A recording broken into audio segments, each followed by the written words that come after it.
앞에서 베드로 사도는 우리가 받은 구원에 대해서 설명할 때 우리가 거듭난 것은 살아있고 항상 있는 하나님의 말씀으로 된 것이다. 하나님의 말씀으로 우리가 거듭났다. 이렇게 설명한 바 있습니다. 다시 말해서 하나님이 우리를 살리실 때, 우리의 죽어있던 영혼을 하나님께서 살리실 때 하나님께서 무엇을 가지고 우리를 살리셨는가? 무엇을 가지고 살리셨습니까? 하나님의 말씀을 가지고 우리를 살리신 것입니다. 베드로전서 1장 23절을 같이 한번 읽어보겠습니다.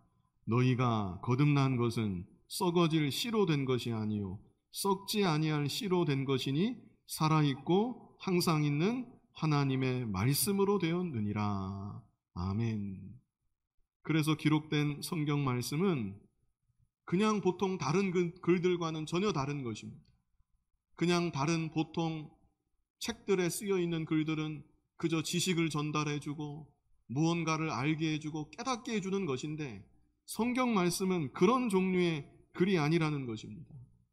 기록된 성경 말씀은 그 자체가 살아있는, 살아서 역사하는 생명의 말씀인 것입니다.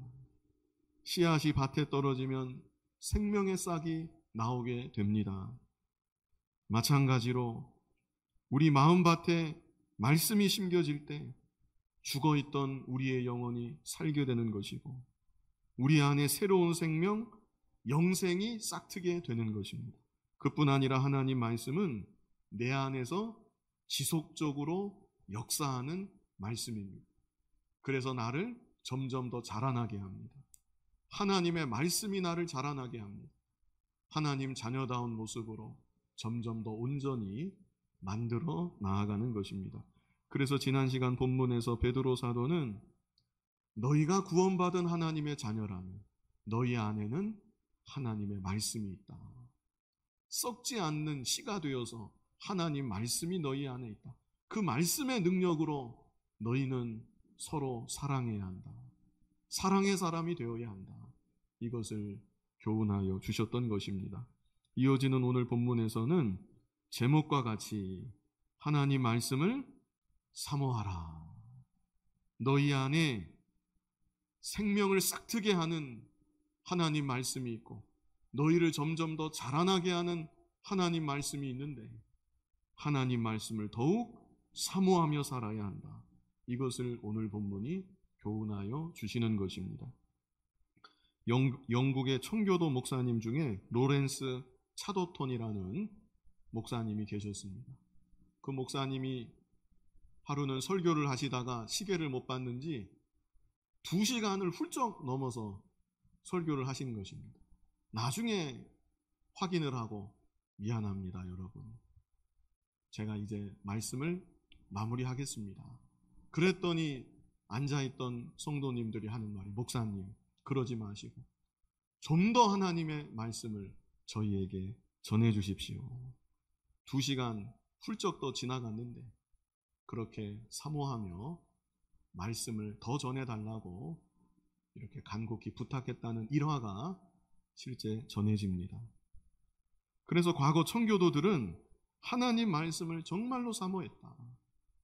좀 더 하나님 말씀을 전해 듣기를 간절히 바랬다. 이것을 우리가 알 수 있는 것이죠. 하나님을 경외한다는 것은 무엇인가? 그것은 하나님 말씀을 경외하는 것이다. 하나님을 사랑한다는 것은 무엇인가? 그것은 하나님 말씀을 사랑하는 것이다. 그렇다면 하나님을 믿고 하나님을 섬긴다는 것은 무엇인가? 그것은 기록된 말씀을 믿는 것이고 기록된 말씀대로 순종하며 살아가는 것이다. 이것이 바로 청교도들의 신앙 고백이었습니다.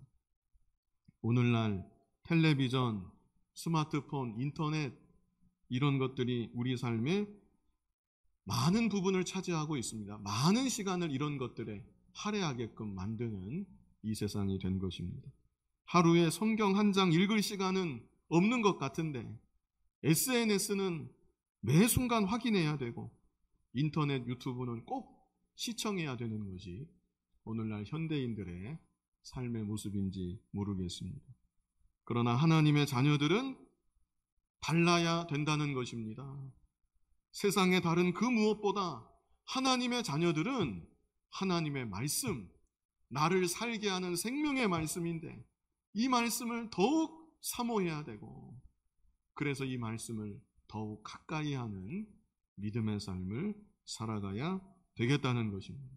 그래서 이 시간 하나님 말씀을 사모하라, 이런 제목을 가지고 크게 두 가지를 증거하겠습니다.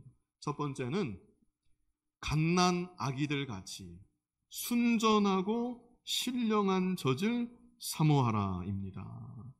말씀 그대로인데요, 한번 따라해 보겠습니다.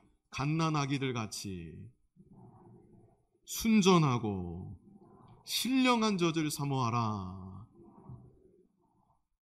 먼저 생각할 것은 사모하라 하셨는데 갓난 아기들 같이 사모하라, 이렇게 우리에게 말씀하신다는 것입니다.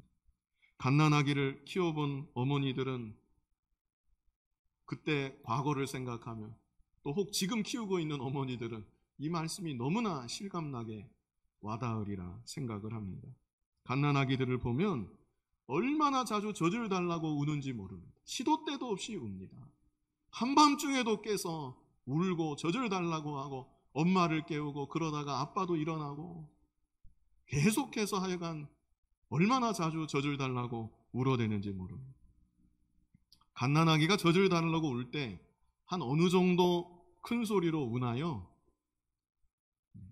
제가 볼 때는 아마 자기가 낼 수 있는 가장 큰 소리를 내면서 울지 않나 싶습니다.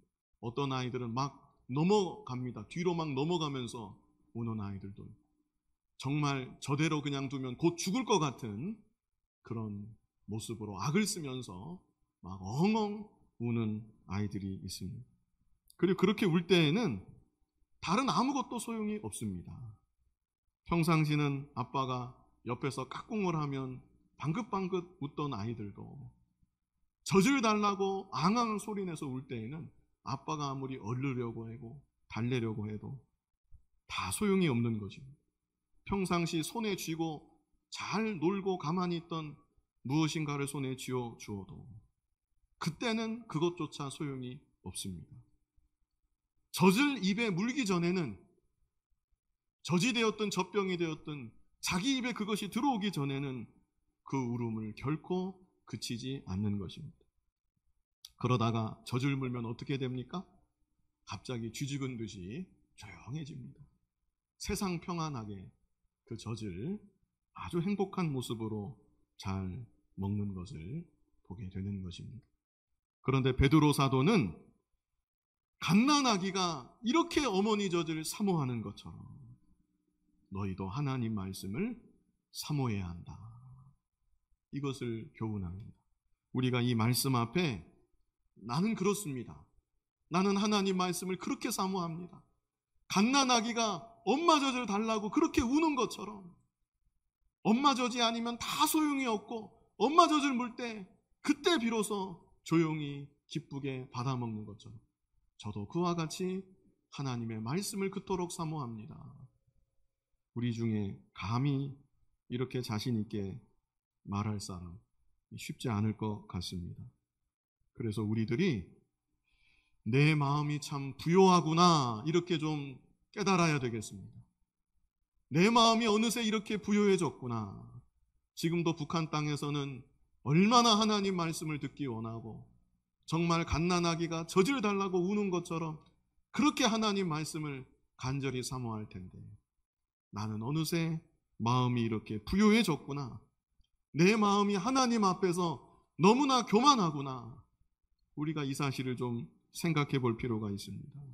내 마음이 하나님 말씀보다 세상의 다른 것들을 더 많이 좋아하고 있구나, 세상의 다른 것들을 더 좋아하고 세상의 다른 것들에 내가 더 빠져 살아가고 있구나, 이렇게 내 자신의 모습을 깨닫고 하나님 앞에서 좀 회개하고 갓난아기가 젖을 사모하는 것처럼 하나님 말씀, 간절히 사모하게 될 수 있도록 소원하고, 실제로 말씀을 사모하고 영혼의 양식으로 잘 받아 먹을 수 있는 우리들이 더욱 되어야 하겠습니다.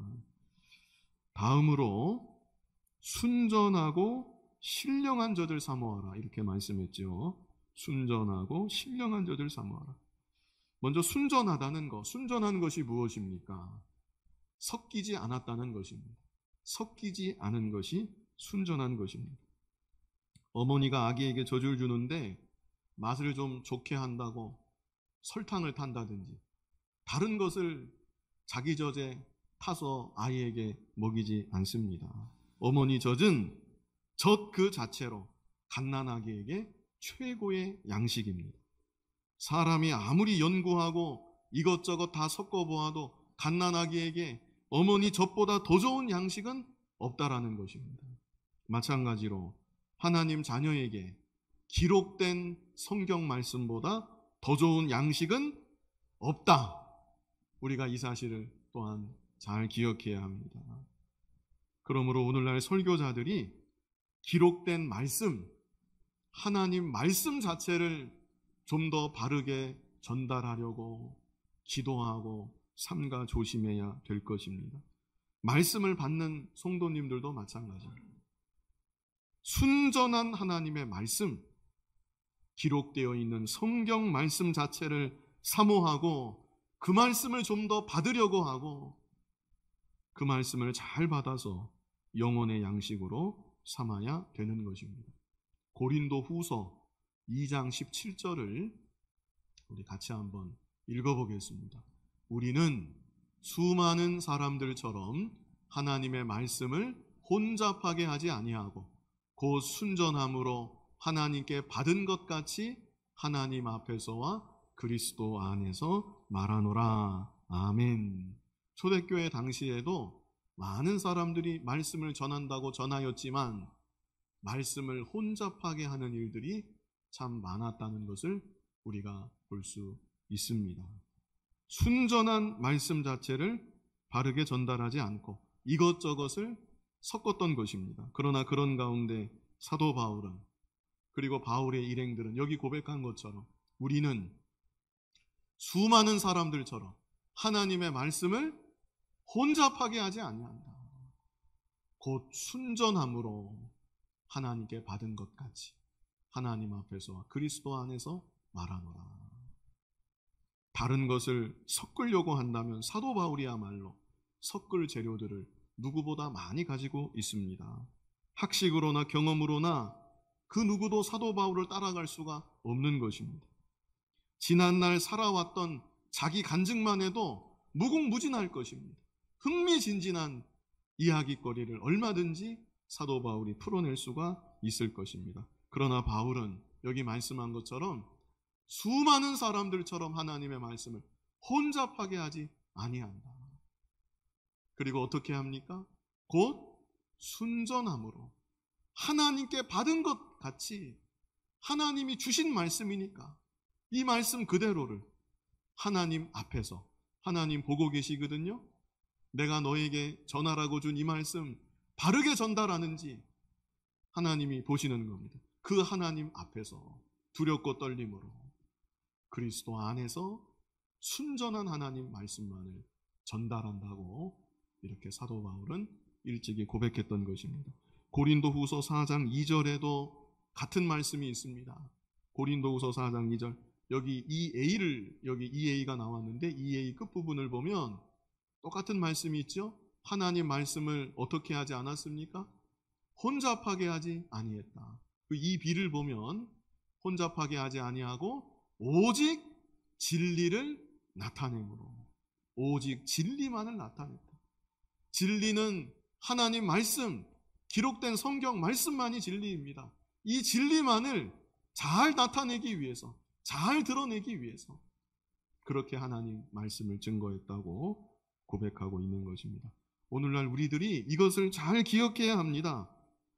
그래서 우리들도 무엇을 귀하게 여겨야 하는가? 기록된 성경 말씀, 이 말씀 자체를 귀하게 여기고 성경 말씀 듣는 것을 사모하고 더욱 바라야 되는 것입니다. 전하는 자도 어떻게 해서든지 기록된 성경 말씀, 진리만을 바르게 전달하려고 애써야 되고, 받는 사람들도 이 말씀을 귀하게 여겨서 잘 받으려고 하고, 전하는 자나 받는 자나 하나님 말씀 앞에 온전히 굴복하는, 말씀 앞에 엎드리는 우리들 모두가 되어야 한다는 것입니다. 그리고 또 말씀하기를 신령한 젖을 사모하라 그랬죠. 갓난아기들 같이 순전하고 신령한 젖을 사모하라. 하나님 말씀은 신령한 말씀인 것입니다. 우리들의 육신을 만족시켜주고 육신을 즐겁게 해주는 말씀이 아니라는 것입니다. 세상 만담같이, 코미디같이 육신을 좀 기쁘게 하는 그런 종류의 말씀이 아니다. 성령의 감동 가운데 우리에게 신령한 은혜를 주는 신령한 말씀입니다. 신령한 복을 주는 말씀입니다. 기쁨을 주는데 신령한 기쁨을 주는 하나님의 말씀, 신령한 말씀입니다. 이것을 우리에게 알게 하여 주는 것입니다. 그래서 사실 중생하지 못한 사람은 말씀을 들어도 말씀의 맛을 제대로 알 수는 없습니다. 말씀이 주는 진짜 기쁨, 참 기쁨도 누릴 수가 없는 것입니다. 그래서 예수님이 이 땅에 계실 때 자주 쓰셨던 그런 말씀 구절 가운데 귀 있는 자는 들을지어다, 이런 말씀을 예수님이 자주 하셨죠. 귀 없는 사람이 어디 있습니까? 영의 귀가 열려 있는 사람, 들을 귀가 있는 사람, 그 사람은 들을지어다, 이런 말씀을 예수님도 하시곤 하였던 것입니다. 바라옵기는 하나님 은혜 가운데 살아 역사하는 말씀의 능력, 특별히 복음의 말씀의 능력으로 한 분도 빠짐없이 이 자리에 앉아 계신 우리 여러분들, 또 이 시간 방송을 듣고 계시는 여러분들, 한 분도 빠짐없이 다 예수님을 믿음으로 구원받은 하나님의 자녀가 되시고, 그리고 그 이후로도 언제나 갓난아기 같은 마음으로 순전하고 신령한 말씀을 더욱 사모하며 살아간 여러분들이 다 되시기를 바랍니다. 이제 다음으로 생각할 것은 죄를 버리라입니다. 죄를 버리라. 먼저는 순전하고 신령한 젖을 사모하라. 또 중요한 것이 죄를 버리라. 우리 안에 죄가 있으면 아무리 말씀을 듣는다고 들어도 말씀이 내 안에서 온전히 역사하지 못합니다. 예수님도 씨 뿌리는 비유를 통해서 씨앗이 뿌려졌는데 4가지 종류의 밭에 뿌려지지요? 먼저는 길가에 뿌려지고, 돌밭에도 뿌려지고, 가시떨기에도 씨가 뿌려졌는데 그 씨들은 다 제대로 열매 맺지 못했습니다. 길가는 딱딱하기 때문에, 돌밭은 속에 돌이 있기 때문에, 가시떨기는 주위에 가시가 있기 때문에 싹을 트고 뿌리 내리고 온전히 자라나서 열매 맺는 때까지는 이 3가지 밭이 다 그런 열매를 맺지는 못했다. 그러나 좋은 땅에 뿌려진 씨는 100배, 60배, 30배의 결실을 하였다고 예수님께서 마태복음 13장에 친히 말씀해 주신 바 있습니다. 거기서 좋은 땅이 바로 죄를 회개하고 죄를 버린 마음, 그것이 바로 좋은 땅이라고 할 수 있습니다. 그렇다면 우리가 회개하고 버려야 할 죄는 어떤 것들이 있는가? 자, 우리 2절도 같이 읽지는 않았는데요. 1절로 2절을 연결해서 뜻을 생각하면서 같이 한번 읽어보겠습니다. 그러므로 모든 악독과 모든 기만과 외식과 시기와 모든 비방하는 말을 버리고 갓난아기들 같이 순전하고 신령한 젖을 사모하라. 이는 그로 말미암아 너희로 구원에 이르도록 자라게 하려 함이라. 아멘. 자, 제일 앞에 1절에 보면 우리가 버려야 될, 회개하고 버려야 될 대표적인 5가지 죄악을 말씀해 주십니다. 이 시간에 이 5가지를 잘 기억하시면 좋겠습니다. 자, 첫 번째는 어떤 죄입니까? 모든 악독입니다. 모든 악독. 악독이라는 것은 타인을 향한 악하고 독한 마음을 말하는 것입니다. 좀 미워하는 것을 좀 넘어선 것입니다. 미워하는 마음이 내 안에 계속 있고 그 상태 그대로 굳어져 버리면 악독으로 발전할 수가 있습니다. 다른 사람을 향해서 악한 생각, 독한 생각, 실제 그렇게 하지는 않았지만 해하고 싶은 그런 마음이 있다면 그것이 바로 악독인 것입니다. 특별히 이 성경이 기록될 당시 기독교에 대한 무자비한 탄압이 있고 박해가 있던 때였습니다. 그러다 보니까 성도들 마음 가운데 세상을 향한, 세상 불신 정부를 향한 악독이 생겨날 수도 있는 그런 시대적인 환경이었던 것입니다. 그러나 베드로 사도는 안 된다. 너희 마음속에 악독이 있어서는 안 되는 것이다. 악독이 너희 안에 있으면 하나님의 말씀이, 생명의 말씀이 너희 안에서 능력 있게 역사할 수 없는 것이다. 그래서 너희는 하나님 자녀답게 온전히 자라날 수도 없는 것이다. 너희 안에 악독을 다 버려야 한다. 사도 베드로가 이것을 말했던 것입니다. 지금 우리가 사는 이 시대는 초대교회 같은 그런 시대는 아닙니다. 지금 교회가 정말 끔찍한 박해를 받고 핍박을 받고 믿는다는 사람들이 온갖 조롱과 수치와 멸시와 사회적 불평등을 다 감내해야 되는 그런 시대는 아직 아니라는 것입니다. 그러나 우리들도 이 세상 살아갈 때 내가 조금 불의한 일을 당한 것 같다. 나 이거 너무나 억울한 일을 겪었다. 그러면 속에 악독이 일어날 수도 있습니다. 그러나 그랬다 할지라도 하나님 자녀된 우리들은 악독의 감정을 계속 마음에 담고 살아가면 안 된다는 것입니다. 악독이 내 안에 있으면 하나님 말씀의 역사가 충만히 내 안에 이루어지지 못하고, 그래서 나는 하나님의 자녀답게 온전히 자라날 수가 없는 것입니다. 내 안에 만약 악독이 있다면 그 악독을 철저히 회개하고 하나님 은혜 가운데 다 제하여 버려야 합니다. 두 번째는 어떤 죄악이 있습니까? 모든 기만. 첫 번째는 뭐였죠? 모든 악독. 두 번째는 모든 기만. 기만이 무엇입니까? 기만한다. 남을 속이는 것을 말하는 것이죠. 사실 속이는 것은 마귀를 특징 짓는, 마귀를 마귀되게 하는 가장 대표적인 특성 가운데 하나가 바로 기만입니다. 속이는 것. 다른 죄악들도 물론 다 그렇지만 특별히 기만은 그렇기 때문에 하나님의 속성과 정면적으로 충돌하는 것입니다. 진리의 말씀과는 완전히 배치되는 속성이라고 하겠습니다. 반대로 마귀가 아주 기뻐합니다.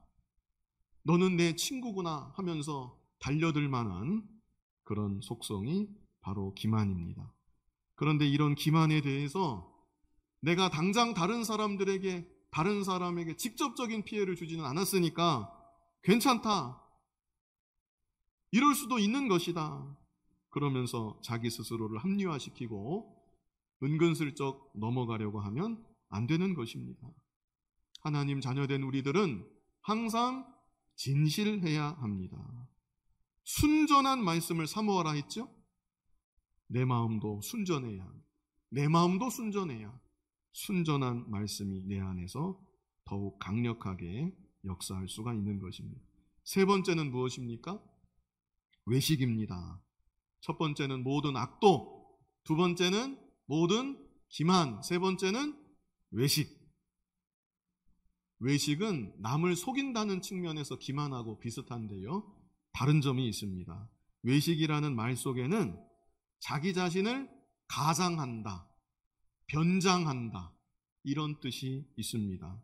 가령 속에는 온갖 더러운 것이 가득한데 거룩한 척, 깨끗한 척, 그것이 바로 외식인 것입니다. 지금 나는 내 앞에 있는 누군가를 미워하고 있습니다. 그리고 미워하는 그 마음을 회개할 생각이 조금도 없습니다. 그런데 막상 그 사람 곁에 가면 사랑하는 척, 위하는 척, 그것이 바로 외식인 것입니다. 특별히 타성에 젖은 채 신앙생활 연조만 쌓아가면, 신앙생활 횟수만 길어지면 외식하는 죄에 빠지기가 너무나 쉽습니다. 내 본질은 조금도 변화되지 못했는데 겉으로만 흉내를 내는 것입니다. 흉내도 점점 더 감쪽같이 그럴듯하게 잘 내게 됩니다. 거룩한 흉내, 사랑하는 흉내, 경건한 흉내, 그러다가 나중에는 끝까지 변화되지 못하고 겉으로 드러나는 내 모습, 겉으로 학습되어서 나타나는 흉내 내어지는 나의 모습, 그 모습이 진짜 자기인 줄 착각하는 경우가 생길 수 있는 것입니다. 그러므로 저와 여러분은 항상 자기 자신의 내면을 면밀하게 살펴봐야 합니다. 특별히 저 같은 목사들이 아주 위험한 사람들입니다. 아주 위험한 부류이다. 성도들 앞에서 설교하는 모습, 신방하는 모습, 신방하면서 말씀으로 권면하고 기도해주고 위로해주고 얼마나 그럴듯한 모습입니까? 그런데 그 모습이 전부 다 나이겠거니 이렇게 생각하면 안 된다는 것입니다. 하나님께서 보실 때 나는 과연 어떤 자인가? 내가 정말 그렇게 거룩한 사람인가? 내가 정말 그렇게 경건한 믿음의 사람인가? 자기 자신을 더 날카롭게 살펴봐야 되는 것입니다. 교회의 중직자들도 그렇습니다. 직분이 곧 자기는 아닙니다. 성도들이 바라보고 칭찬하고 믿음 좋다고 말해주고 그런 그 모습이 결코 자기는 아니라는 것입니다. 진짜 나는 어떤 존재인가? 하나님 앞에서 나는 어떤 사람인가?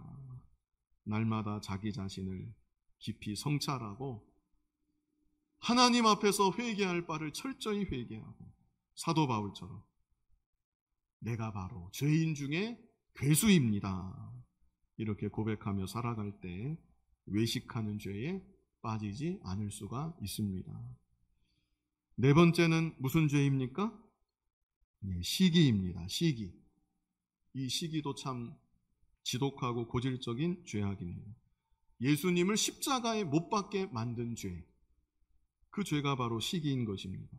서기관과 바리새인들이 갑자기 나타난 나사렛 예수를 시기했습니다. 온 회중들의 관심이 전에는 자기들에게 다 와 있었고 자기들을 다 우러러보고 존경했는데 그 관심과 존경이 나사렛 예수라는 사람에게 다 쏠리는 것입니다. 그래서 속에 시기하는 마음이 풀릴 듯 일어나고 눈이 다 가리워져서 예수님을 하나님의 아들로 보지 못하고 도리어 예수님을 십자가에 못 박는 엄청난 죄를 저지르고 말았던 것입니다. 그래서 오늘날도 시기하는 죄가 내 안에 있다면 내가 바로 예수님 잡아 죽일 사람입니다. 이렇게 깨닫고 철저히 회개해야 합니다. 시기하는 마음을 버리려면 하나님의 주권을 온전히 믿어야 합니다. 하나님께서 저 사람에게나 나에게나 가장 좋은 것을 적당하게 주셨다. 이렇게 정말 믿으면 시기할 것이 없습니다. 저 사람이 너무나 잘 되는 것 같다. 하나님이 그럴만하니까 저 사람에게 저런 복을 허락해 주시는 것. 나에게는 지금 이 모습이 가장 적당하니까 하나님이 나를 이렇게 인도해 주시는구나. 하나님의 주권을 믿고 주권의 하나님을 신뢰하고 그 하나님을 사랑하면 시기하는 죄를 이겨나갈 수가 있는 것입니다. 또 시기하는 죄를 버리려면 겸손해지면 됩니다. 남과 자신을 비교하는 것, 그래서 왜 나는 이럴까 하는 마음이 교만한 마음입니다. 교만을 다 버리고 그저 나에게 주신 것으로 만족하고 감사하고 자기 자리에서 하나님 앞에 충성하며 살아가면 되는 것입니다. 마지막 다섯 번째는 무엇입니까? 모든 비방하는 말. 비방이 무엇이죠? 다른 사람의 허물이나 약점을 들추어 내는 것. 그런데 뒤에서 들추어 내는 것. 그것이 바로 비방입니다. 그 사람 듣는 앞에서 아니면 그 사람에게 직접 찾아가서 할 말이 있다면 할 수 있습니다. 그렇다면 그것은 경우에 따라서 조언이 될 수가 있고 때로는 충언이 될 수도 있습니다. 그러나 듣지 않는 뒤에서 내가 하고 싶은 대로 이 말 저 말 다 한다. 그것은 비겁한 행동이고 하나님 앞에서 그리고 그 말을 듣는 다른 사람들 앞에서 그 비방이 대상이 된 그 사람에게도 모두 죄를 짓는 악한 것입니다.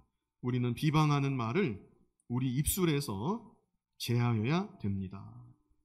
그래야만 말씀의 역사가 내 삶 가운데 온전히 나타나게 되고 내가 하나님 자녀로 성숙하게 자라날 수가 있는 것입니다.